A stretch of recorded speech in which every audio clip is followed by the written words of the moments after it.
Ben McKee, Go Vols 24/7 here inside of Globe Life Field after Tennessee beats Baylor 11-5 to wrap up the weekend with a 2-1 record. A nice start to the season for Tennessee, bouncing back after last night's loss to Oklahoma, and it didn't look good early on. Tennessee going down 2-0. Felt very similar to when Tennessee played Baylor 2 years ago in Houston. They lost that opener to Texas, come back the next day, go down 4-0 to Baylor, and are able to storm back with a big offensive outing. That's exactly what happened tonight, but instead of going down 4-0 like last time, they go down 2-0 tonight after some early Baylor runs in the first inning. And Kavar's Tears sparked a big offensive night for Tennessee. A 3-run home run there in the bottom of the first, or the bottom of the second, excuse me, gives Tennessee a 3-2 lead, and it was back and forth for a couple of innings, but Tennessee scored 6-7 straight innings. The offense really getting it going, had 11 runs on 12 hits. Kavar's Tears, he was the mainstay and one that really sparked it, but Christian Moore, he was phenomenal, 2 for 4, 2 RBIs, 2 runs scored, 2 walks. Billy Amick doing what Billy Amick does, and that's mash baseballs.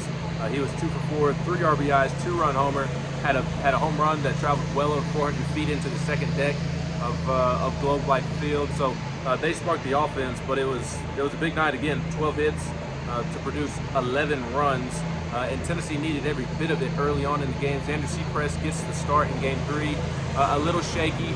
Tony Vitello said afterwards that he was maybe trying to strike out guys or be a little too cute with his pitches there when he got hitters down 0-2 or got him down with 2 strikes, and just wasn't able to put them away. So Tony Vitello decides to go to Nate Snead to start the third inning. Nate Snead gives up back-to-back walks there with 1 out in the third. Baylor hits a triple off of him for 2 runs, and that allowed Baylor to cut it to a 6-5 game, and that would be the last of Baylor's offense. That 5 runs after that triple was the last that they would score. Nate Snead really settled in. The fastball, high velocity was frankly dominant, and Tony Vitello said afterwards that he can always touch those triple digits or get it up to triple digits. He throws hard, but tonight was the best that he's pitched. It wasn't just him throwing on the mound, he was pitching on the mound, and you saw that after some of those early struggles, and Tony didn't even really think there were struggles. He thought he was pitching it really well, and Baylor just put some good swings on the baseball. But after that, Snead really settled in. 4 straight scoreless innings. Cristamos comes in and slams the door. Tony Vitello mentioned that he was throwing with more conviction, and that led to 4 strikeouts for Stamos in 2 innings to close out the game and secure an 11-5 win over Tennessee.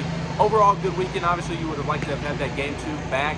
Had multiple opportunities to win that game and sweep the weekend, but I also think it's good, and players communicated this, Tony Vitello communicated this. Good to see Tennessee respond and battle through adversity. So 15 straight home games coming up, leading into SEC play about a month away, and a lot to work on, but a really nice start to the season.